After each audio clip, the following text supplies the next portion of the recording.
Hindus could do? Because you mentioned that the African Americans and the Jews have been quite successful in taking control of the narrative tropes that were thrust upon them. What could Hindus do to take back control of this caste narrative that seeks to pigeonhole them without their permission, against their wishes, and worse still, to pit one group of Hindus against another, almost like feeding directly into the Breaking India plan as described by Rajiv Malhotraji? How do we take back that caste narrative, take control of it? Well, I think we can.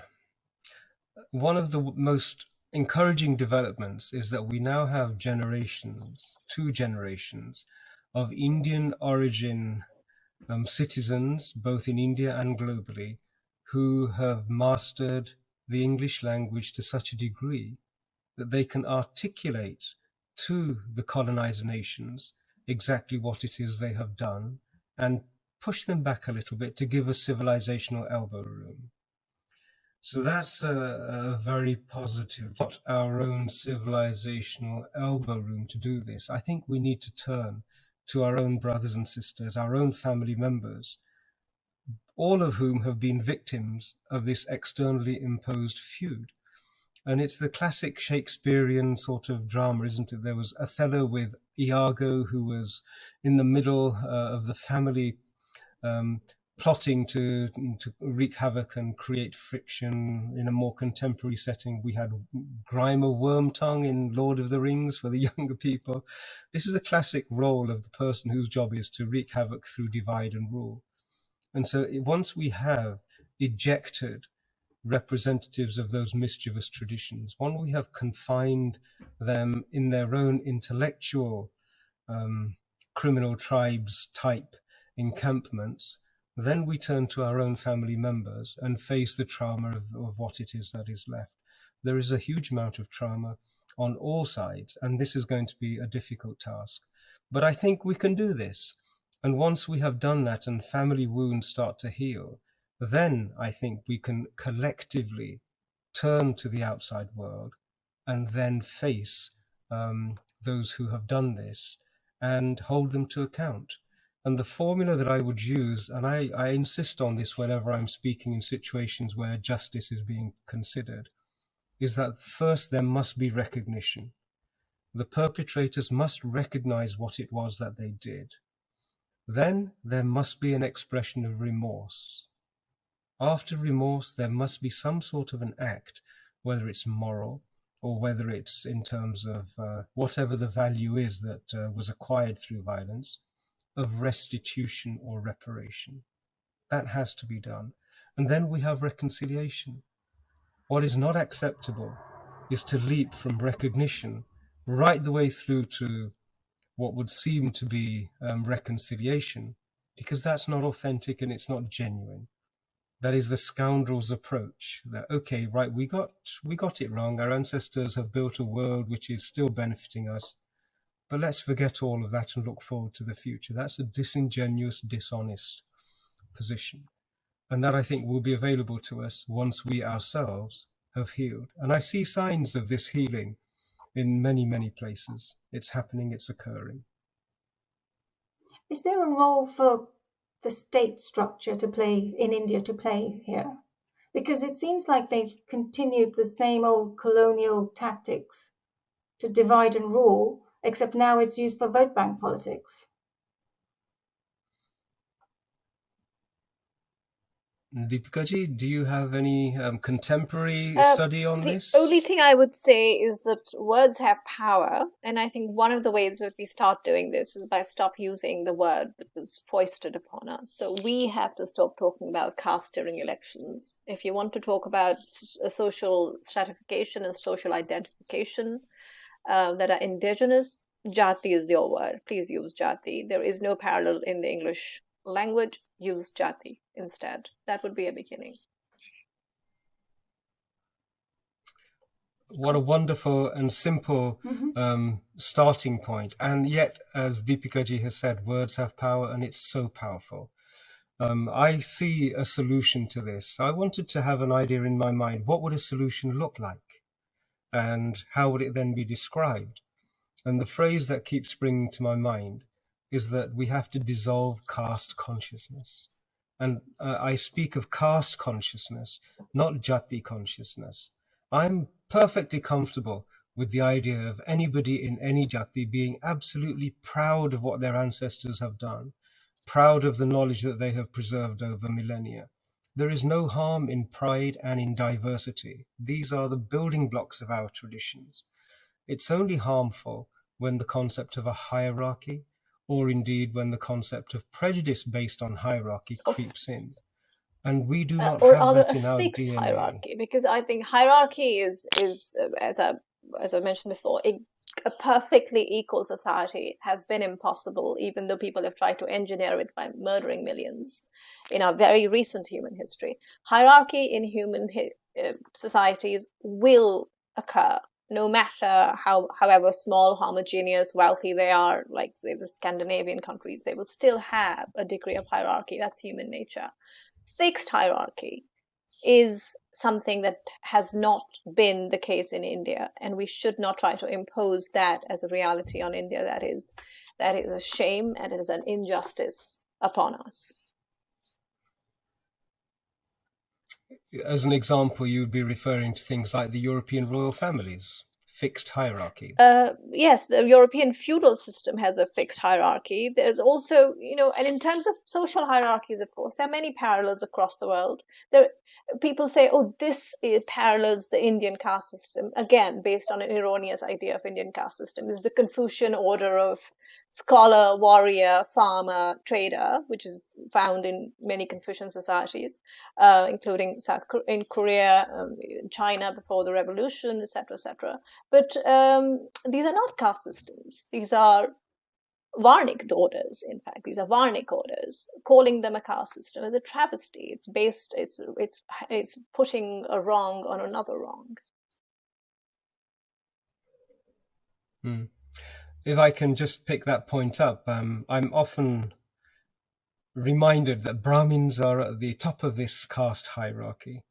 And I always say to them, okay, well, could you tell me the metric that you're using to measure top and bottom? And of course, there isn't one, because it's a complete nonsense. The only metric, and I mentioned this in my book, that I ever found which was consistently applicable was the level of threat to the colonizers and specifically to their religious missionaries. And the Brahmins were always the highest threat, as were the African witch doctors, as they were denigratingly called, as were the wise women of Europe who held the herbal traditions, the medicine traditions. Each and every one of these was the highest threat to missionary activity through theocracies which wanted to control power. And so they designated the highest threat as being the highest in the appropriate social structure.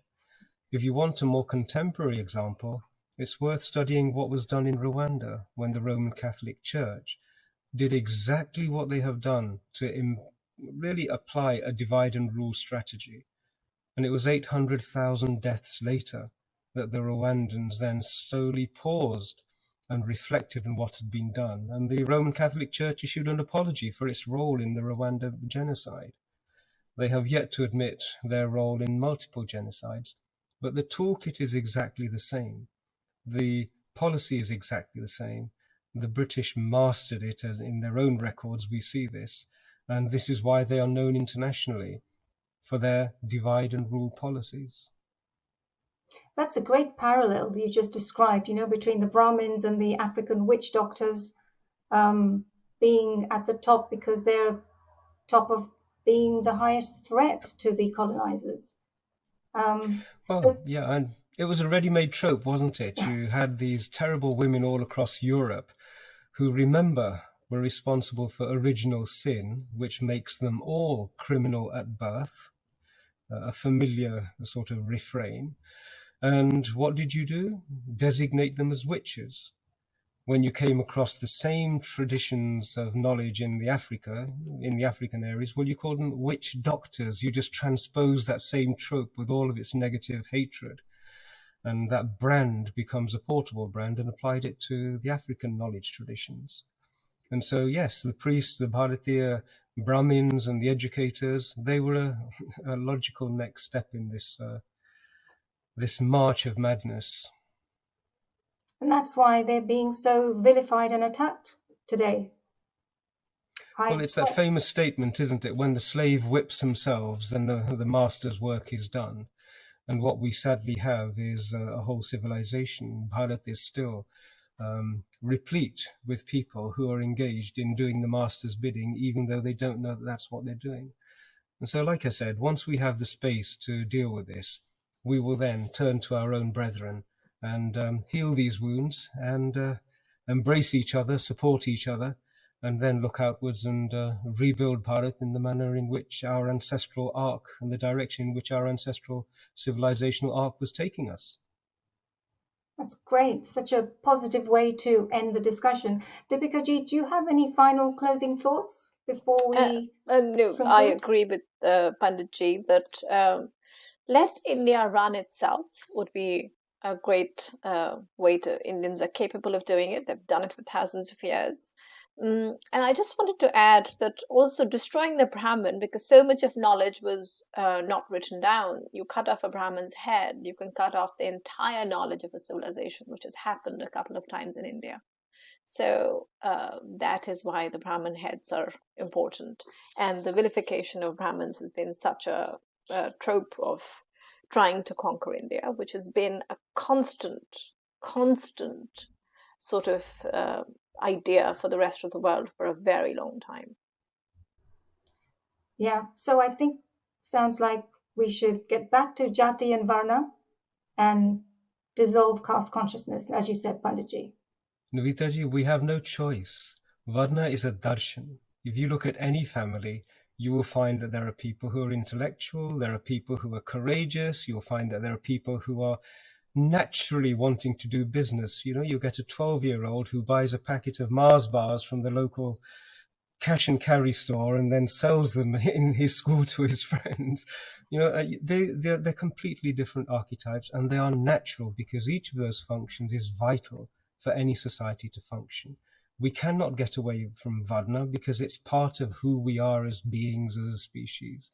And so the sooner we learn to try and identify a person's Varna, which is what happens in every interview. Every job interview is a job interviewer trying to establish what the Varna of the person in front of them is. Once we can identify it, we then have a society whose job is to help elevate it to its heights so that the person is feeling fulfilled according to their aptitudes, and we try and make them fit into society so their skill set contributes the maximum to society. This is what Varna Vivastha is. It's an observation. It's a darshan, as opposed to an intellectually constructed scheme such as socialism and capitalism and all of those isms. They've emerged from mind. This has emerged from vision. And so, yes, Bharat will get back to that place. And it is an individual-based system, which we can see from the many illustrations of the Vishapurush idea. And I want to look at the people who sort of think, oh, yes, because the Brahman is written on the head, it means that he is superior. And the Shudra is written on the feet, he's somehow inferior. And I like to see these people wanting to go around without feet. How can you look at a body and think, oh, the head is more important? I mean, how can you have a body and have that idea that somehow any part of the body is less important or less than another body part? So even with that perfect illustration of the Varna system, they managed to completely misunderstand it. It just shows there's a motivated agenda.